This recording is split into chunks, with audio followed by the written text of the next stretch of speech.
তেলখানায় গেল আপনার মজা লাগবে, মন খারাপ হবে না। আপনাকে ফাঁসির মঞ্চে দেবে, ফাঁসির কথা শোনার পরে আপনার অন্তর সামান্য বেকুল হবে না, নিশ্চিন্ত থাকতে পারবেন। অন্তরটাকে আল্লাহ এতটা প্রশান্ত করে দেয়, 1 ঘন্টা পরে ফাঁসি হবে। জেলখানার কয়েদি গিয়ে শোনালো, কিছুদিন আগে আল্লামা মামুনুল হক হাফেজাহুল্লাহ মুক্তি পেলেন না, কয়েক মাস হল।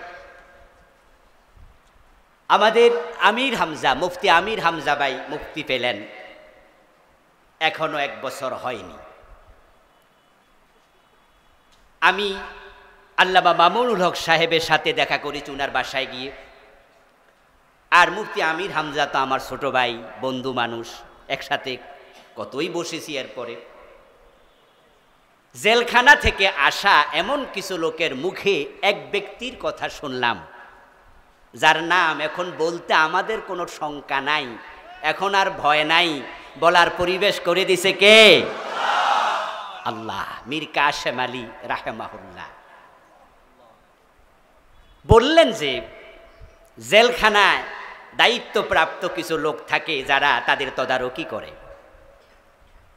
মীর কাশেম আলী রাহেমাহুল্লাহকে শোনানো হলো যে আজকে তো আপনার রাতে ফাঁসি কার্যকর হবে। ওনার পরিবারের লোকেরাও দেখা সাক্ষাৎ করে চলে আসছে।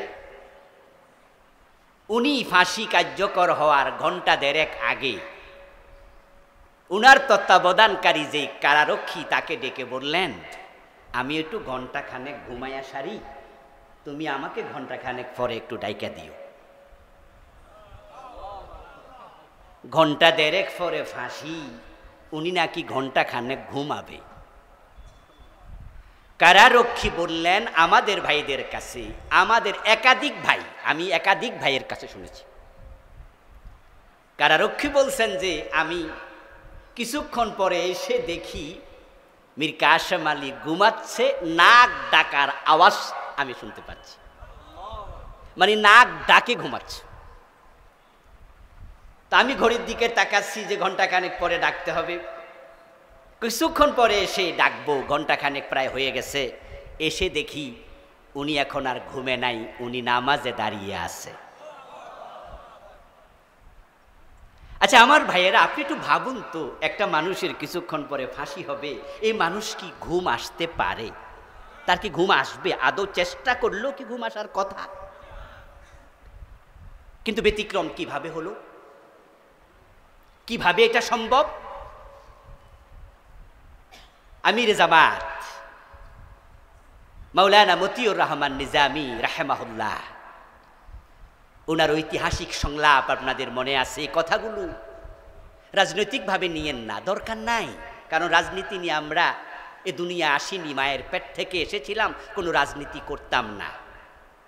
আবার যখন চলে যাব তখনও আমরা নির্দিষ্ট কোনো দলের কর্মী সদস্য হয়ে যেতেও চাই না, আমরা কবরে যাব আল্লাহর নবীর দলের সদস্য হয়ে, ইনশাআল্লাহ। এজন্য আমাদেরকে যখন কবরে রাখা হবে তখন দোয়াও পড়া হবে, বিসমিল্লাহি ওয়া আলা মিল্লাতি রাসূলিল্লাহ। কিন্তু কথাগুলো রাজনৈতিক ব্যক্তিত্বদের, তাই বলে আপনি মনে করবেন না উনি মনে রাজনীতি শুরু করছেন। না, আমি জাস্ট কিছু লোকের উদাহরণ দিলে বুঝতে সুবিধা হয়। Example is the better then advice. কখনো কখনো উপদেশের চেয়ে দৃষ্টান্ত বেশি কার্যকরী হয়। আল্লাহর নাম বলতে গিয়ে আপনারা আসতে বলেছিলেন, তাই সেখান থেকে আমি এদিকে ঢুকলাম, ঠিক আছে না? মনে আছে না যে আল্লাহর স্মরণে প্রশান্তি আছে? আপনার অন্তরকে আল্লাহ প্রশান্তিতে ভরে দেবেন যদি আপনার জিহবাকে, আপনার কলবকে আল্লাহর জিকির দ্বারা আপনি সিক্ত রাখতে পারেন। জেলেও টেনশন হবে না, ফাঁসির মঞ্চ ভয় পাবেন না। মতিউর রহমান নিজামী রাহেমাহুল্লাহর দিকে তাকান। ওনার ছেলে যখন দেখা করতে গেল, উনি জিজ্ঞাসা করছিলেন, বাবা আমি ফাঁসির রশিতে যখন মঞ্চে যাব, আমি কি লুঙ্গি পরে যাব না পায়জামা পরে যাব? পরামর্শ করতেছে। আচ্ছা, যে বেটা কিছুক্ষণ পরে মইরা যাবে, এই বেটা লুঙ্গি না পায়জামা, কথায় তো মনে থাকার কথা না।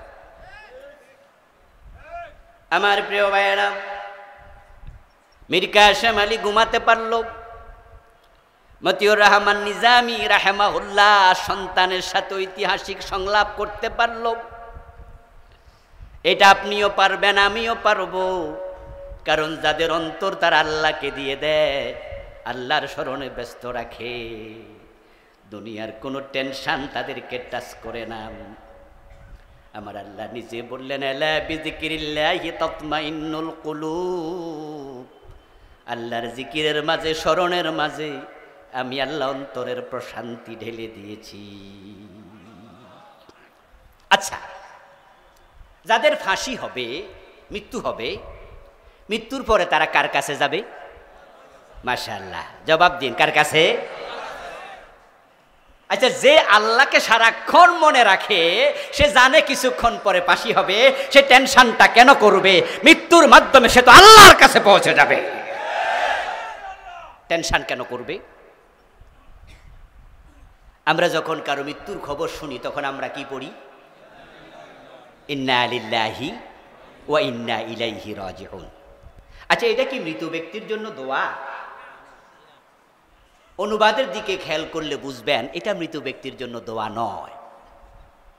সলাতুল জানাজা হিয়া দুআউ লিল মাইয়িত, মূলত জানাজার নামাজটা হলো দোয়া। সেখানে আমরা তৃতীয় তাকবীর দেওয়ার পরে পড়ব আল্লাহুম্মা গফিরলি হাইয়িনা ওয়া মাইয়িতিনা, পড়ব না?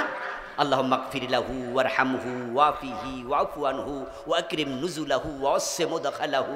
আমরা মৃত ব্যক্তির জন্য জানাজার নামাজে দাঁড়িয়ে দোয়া করি। এজন্য প্রিয় নবীজি সাল্লাল্লাহু আলাইহি ওয়াসাল্লাম বলেছেন, ইজা সাল্লাইতুম আলাল মাইয়িত ফাআখলিসু লাহু দুআ, যখন তোমরা মাইয়িতের জন্য নামাজ পড়বা, তখন নামাজের ভিতরে তোমরা ইখলাসের সাথে তার জন্য দোয়া করবা। সালাতুল জানাজা হলো দোয়া।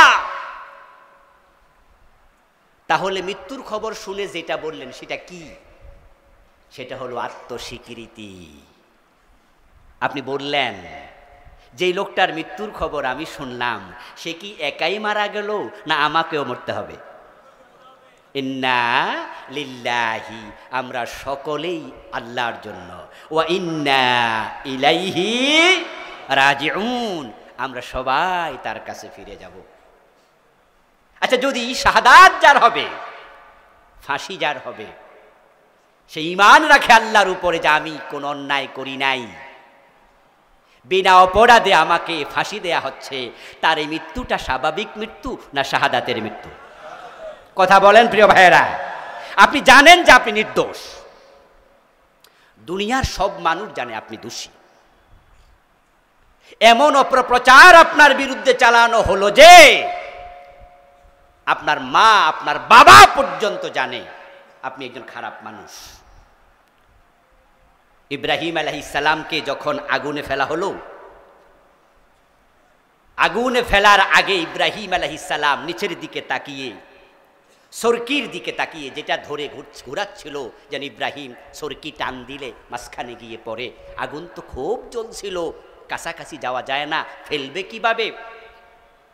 যারা সরকি টানতেছিলেন, ইব্রাহিম আলাইহিস সালাম নিচের দিকে তাকিয়ে দেখেন তাদের মাঝে তার বাবা আজরটাও আছে। তার বাবা আজরও সরকি টানতেছে, ছেলে যেন আগুনে পড়ে। মাঝে মাঝে অপপ্রচার, মাঝে মাঝে ভুল চিন্তা এতটা গভীরে চলে যায়, নিজের আপনজন বিরোধী হয়ে যায়। অথচ যে ইব্রাহিমের বিরুদ্ধে পুরা জাতি একমত হয়ে গেল, তার বাবা আজর সহ চিৎকার দিয়ে আওয়াজ দেবেন, সে ইব্রাহিম কি দোষী না নির্দোষ?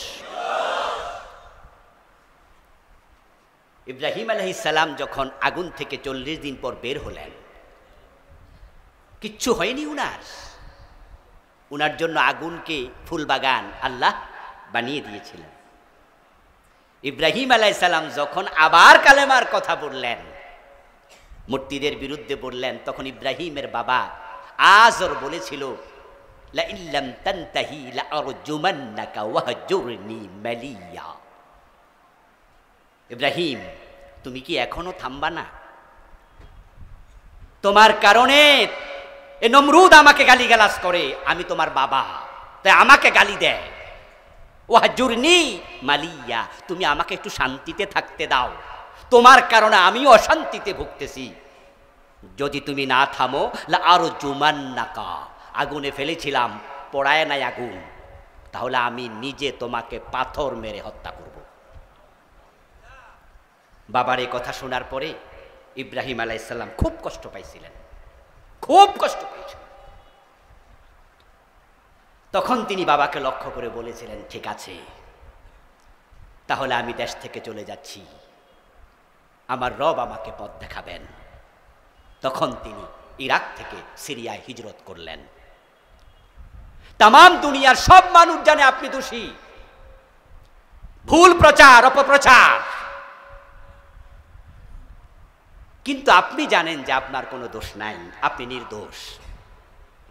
এবার আপনাদের কাছ থেকে আমি জবাব চাইব, যদি আপনি নির্দোষ হন আর কেউ আপনাকে গুলি করে মেরে ফেলে, আপনাকে ফাঁসিতে ঝুলিয়ে দেয়, আপনার মৃত্যুটা কি স্বাভাবিক মৃত্যু না শাহাদাত? এবার আপনাদের কাছে আরেকটি জবাব চাইব, শাহাদাতের মৃত্যুর সেই সেরা মৃত্যু কি আর আছে? এজন্যই তো আমরা আল্লাহর কাছে শাহাদাতের মৃত্যু চাই। আমিও চাই, আমিও চাই, আমিও চাই আল্লাহ যেন আমাকেও শাহাদাতের মৃত্যু দেয়। ফারুক আজম ওমর রাদিয়াল্লাহু তাআলা আনহু তিনি প্রায়শই দোয়া করতেন, আল্লাহুম্মা রযুকনি শাহাদাতান ফি সাবিলিক ওয়াজআল মাউতি ফি বালাদি রাসূলিক। হে আল্লাহ, তোমার পথে আমি ওমরকে শহীদ হিসাবে কবুল করো, আমার মৃত্যুটা তোমার রাসূলের শহরে নির্ধারিত করো। ফারুক আজম ওমর রাদিয়াল্লাহু তাআলা আনহুর এই দুটি দোয়া আল্লাহ একসাথে কবুল করেছেন।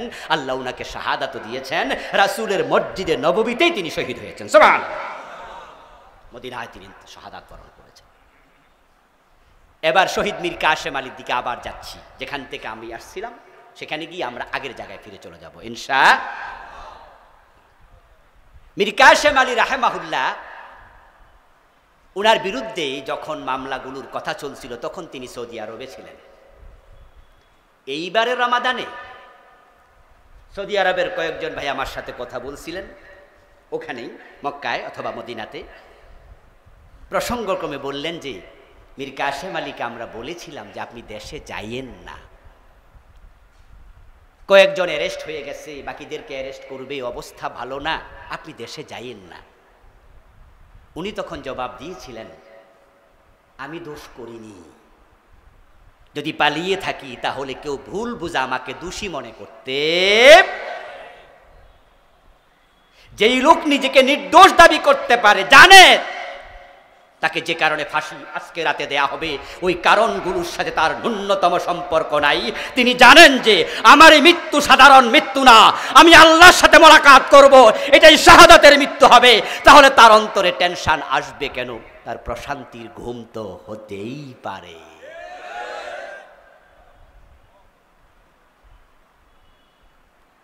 মাওলানা মতিউর রহমান নিজামী রাহিমাহুল্লাহ 28 অক্টোবরের কথা আপনাদের মনে আছে? 2000 কত সন ছিল? 6। যখন লগি বইটার তাণ্ডব চলছিল পল্টনে, ঠিক ওই টাইমে মতিউর রহমান নিজামী রাহিমাহুল্লাহ মাইকে বক্তৃতা দিচ্ছিলেন। উনার বক্তৃতাটা চলাকালেই মূলত লগি বৈঠার তাণ্ডবটা শুরু হয়। সে বক্তৃতা এখনো ইউটিউবে আছে, আপনারা একটু শুনবেন, নিরপেক্ষ দৃষ্টিতে শুনবেন। ওই টাইমেও মতিউর রহমান নিজামী রাহিমাহুল্লাহ উনার কর্মী বাহিনীকে উত্তেজিত করার মতো একটা শব্দ বলেন নাই। এই মানুষগুলো সত্যি আল্লাহর প্রেমিক। আমার প্রিয় ভাইয়েরা, যেই লোকটা জানে 71-এর যে অভিযোগ আমার কান্দে চাপাইয়া দিয়া কিছুক্ষণ পর আমাকে ফাঁসি দেবে, ওই দর্শন, জ্বালাও পোড়াও, মানুষ হত্যা, যুদ্ধাপরাধের সাথে আমি মতিউর রহমান নিজামীর ন্যূনতম সম্পর্ক নাই, সুতরাং যে অপরাধে ফাঁসি দেয়া হচ্ছে আমি অপরাধী নই, সুতরাং আমার এই ফাঁসির মৃত্যুটা কি স্বাভাবিক মৃত্যু না শাহাদাত? তুমি তার ছেলের সাথে বলবে যে কি কাপড় পরবো, গল্প করবে, টেনশন নাই। ইভেন উনি তার ছেলেকে বলেছিলেন, আমার মৃত্যুর পরে তোমরা কারা কারা যাবে পাবনায়, তবে তোমার মাকে নিও না সাথে, কারণ বুড়া মানুষ কষ্ট পাবে, তুমি যাইও, তুমি আমার নামাজের ইমামতি করো। মনে হয় যেন বেড়াতে যাচ্ছে, গল্প চলছে, কোনো টেনশন নাই। আলা বিযিকিরিল্লাহি তাতমাইন্নুল কুলুব। আমার প্রিয় ভাইয়েরা, বলছিলাম ইয়া আইয়ুহাল্লাযীনা আমানু দুখুলু ফিস-সিলমি কাফফা, ও ঈমানদারেরা তোমরা ইসলামে পরিপূর্ণ প্রবেশ করো। আমাদের মূল আলোচনায় আবার ফিরে আসলাম। এবার একটু চিৎকার দিয়ে জবাব দেন, ইসলামে পূর্ণাঙ্গ রূপে প্রবেশ করার জন্য অর্ডার করলেন কে? আল্লাহ। আল্লাহ যখন বললেন কুতিবা আলাইকুমুস সিয়াম, তোমাদের উপর রোজা ফরজ করা হয়েছে, রোজা রাখার জন্য আল্লাহ অর্ডার দেওয়ার পরে রোজা রাখা, আল্লাহ যখন বললেন আকিমুস সালাহ, তখন নামাজ দিনে 5 বার কায়েম করা, নফল না ফরজ। আল্লাহ যখন বললেন সামর্থ্য যার আছে, ওয়ালিল্লাহি আলান নাস হিজ্জুল বাইত মান ইসতাতা ইলাইহি সাবিলা, সামর্থ্য থাকলে জীবনে একবার হজ করো। সামর্থ্যবানের জন্য হজ করা নফল না ফরজ? তো আল্লাহ অর্ডার দিলে কাজ করাটা কি হয়? তাহলে ইসলামে পরিপূর্ণ প্রবেশ করো। এখন আমরা যারা মুমিন, ইসলামে পরিপূর্ণ প্রবেশ করা নফল না ফরজ? এ বিষয়ে কারো দ্বিমত আছে? দ্বিমত আছে? ইসলামে পরিপূর্ণ প্রবেশ করা অর্ডার কার? এই অর্ডার মানা নফল না ফরজ? এবার বলুন তো, যে ইসলামে নামাজ আছে সেই ইসলামে চোর ধরে হাত কাটো, এই অর্ডার আছে না নাই? 53 বছরের বাংলাদেশে এই অর্ডার পালন করছেন কয়দিন? যে ইসলামে রোজার কথা আছে, জেনা করলে অবিবাহিত নারী পুরুষকে 100 বেত্রাঘাত করো, বিবাহিত হলে পাথর মারো, এমন অর্ডার ইসলামে আছে না নাই? তো সেই আইন বাংলাদেশের 53 বছরে মানছেন কয়দিন? হজ করার জন্য আওয়ামী লীগ, বিএনপি, জাতীয় পার্টি, জামাত ইসলাম, নেজামে ইসলাম সব দলের লোক মক্কায় যায়। সৌদি আরব বাংলাদেশে কোঠা দেয় 1 লাখ, লাইনে থাকে 1.5 লাখ, বাকি 50,000 হজ মন্ত্রণালয় বলে এবছর যাওয়ার সুযোগ আপনার নাই, পরের বছর যাইয়েন। 1 বছর হজ করে না, 2 বার 3 বার করে, 5 বার 10 বার হজ করে, এমন লোকও আছে না নাই? যে হজ করার জন্য জামাত, বিএনপি, আওয়ামী লীগ, জাতীয় পার্টি সবাই মিলে দৌড় মারলেন মক্কায়। হজ আপনার উপর ফরজ, এটা আল্লাহর বিধান। মদ পান করলে 80 বেত লাগাতে হবে, এই বিধানটা ইসলামে আছে না নাই? 53 বছরে কয়জন মদখোরকে 80 বেত লাগিয়েছেন? তাই ইসলামে আমরা বাংলাদেশের লোকেরা পুরাপুরি ঢুকছি না অর্ধেক? অর্ধেক ঢোকার অনুমতি আপনাদের দিল কে?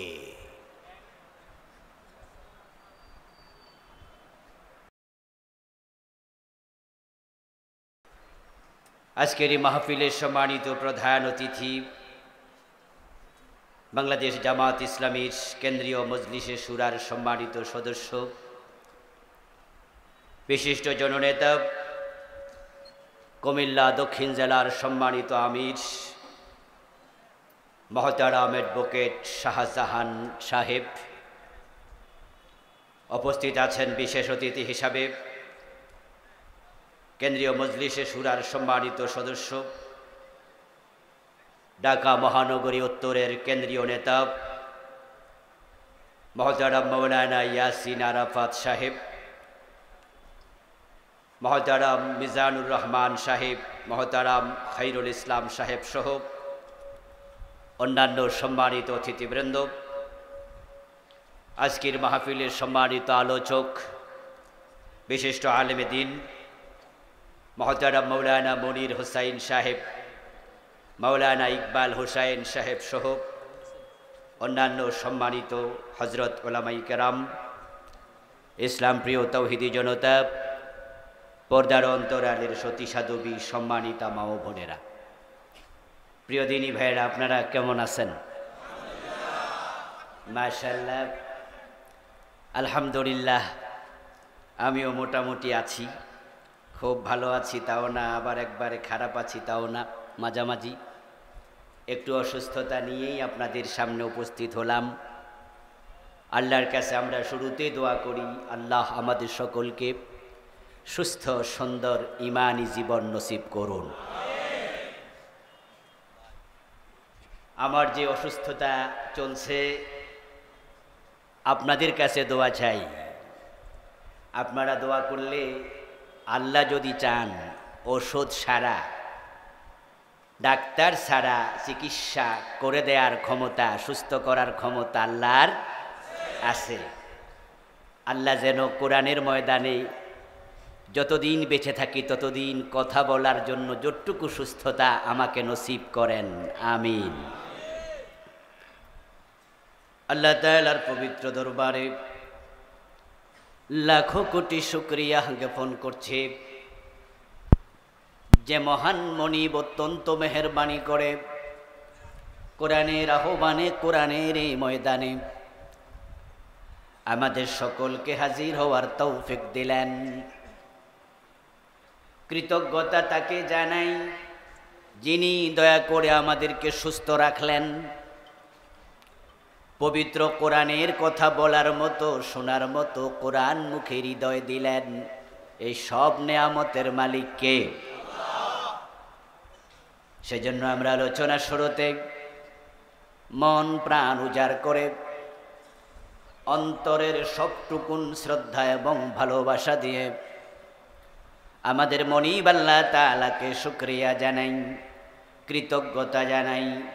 সবাই মিলে জোরে জোরে একবার কালিমাতুশ শুকর পড়ি, আলহামদুলিল্লাহ। দুরূদ ও সালাম বিশ্বনবী সাইয়্যিদুল মুরসালিন, ইমামুনা কুদওয়াতুনা হাবিবুনা উসওয়াতুনা সনদুনা তবিবু কুলুবিনা মুহাম্মাদুর রাসূলুল্লাহ সাল্লাল্লাহু আলাইহি ওয়াসাল্লামের প্রতি, সাহাবায়ে কেরাম ও শুহাদায়ে জামির আলা ইল্লিয়িন আল্লাহ তাআলার কাছে কামনা করছি, বলুন আমিন। প্রিয় ভাইরা, আমি আপনাদের সম্মুখে পবিত্র কোরআন মাজিদ থেকে সূরাতুল বাকারার 208 নম্বর আয়াতে কারিমা তিলাওয়াত করেছি। প্রিয় নবীজি মুহাম্মদুর রাসূলুল্লাহ সাল্লাল্লাহু আলাইহি ওয়াসাল্লামের পবিত্র মুখ অনুসৃত একখানা ছোট্ট হাদিসে নববী পাঠ করেছি। আল্লাহ তাআলা তৌফিক দান করলে এখান থেকে কিছু কথা বলবো ইনশাআল্লাহ।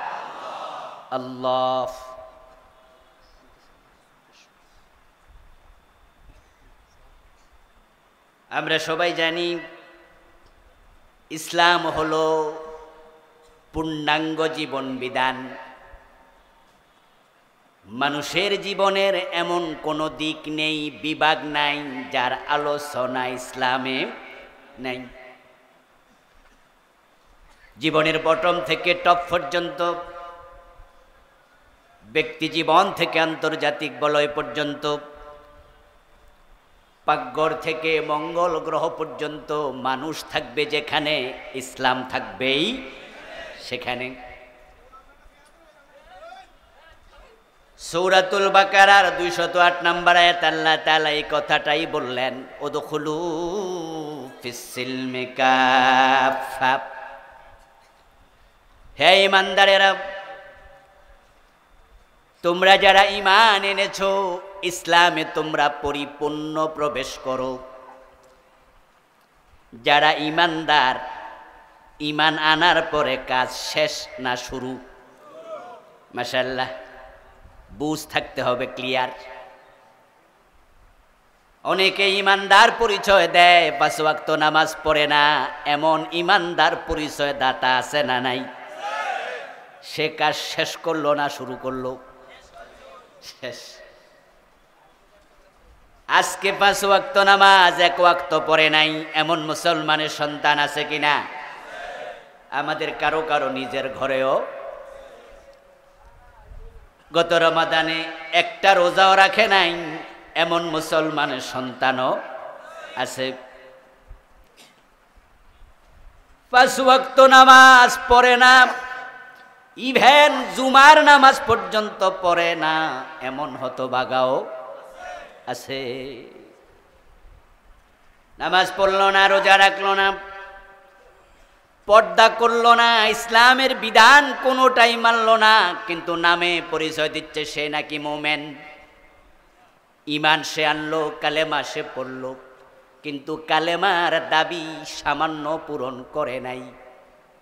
এটার নাম ইমান নয়, এটা মুসলমানের কর্ম নয়।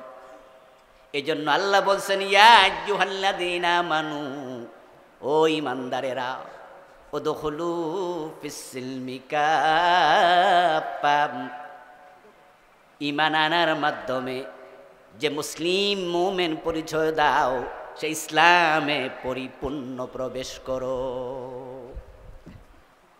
ইসলামে পরিপূর্ণ প্রবেশ করার জন্য অর্ডার দিয়েছেন কে? আমার প্রিয় ভাইয়ের একটু কথার জবাব দিয়েন, কে দিয়েছেন? আল্লাহ বললে সওয়াব আছে? আল্লাহর মাঝে অক্ষর কয়টা আছে? 5টা। যদি একবার আপনি আল্লাহ বলেন, সাথে সাথে আমল নামায় সওয়াব লিখা হবে কমপক্ষে 50টা। সুবহানাল্লাহ। আর যে ব্যক্তি আল্লাহ আল্লাহ বেশি বলে, তার অন্তর পরিচ্ছন্ন থাকে, প্রশান্ত থাকে। আলা বিযিকরিল্লাহি তাতমাইন্নুল কুলুব, আল্লাহ নিজে বলছেন, আল্লাহর স্মরণে যার হৃদয় সিক্ত থাকে। শোনো মুসলমানেরা, আলা, ওহে মুসলমানেরা শোনো, হরফে তাম্বি, আল্লাহর স্মরণের মাঝে আমি আল্লাহ অন্তরের প্রশান্তি রেখে দিয়েছি। বিপদে মুসিবতে পড়বেন, কিন্তু আপনার অন্তরের প্রশান্তি যাবে না। আল্লাহ স্মরণ যে ব্যক্তি যত করে, তার অন্তরে প্রশান্তি আল্লাহ তত বেশি ঢেলে দেয়। সুবহানাল্লাহ পড়েন।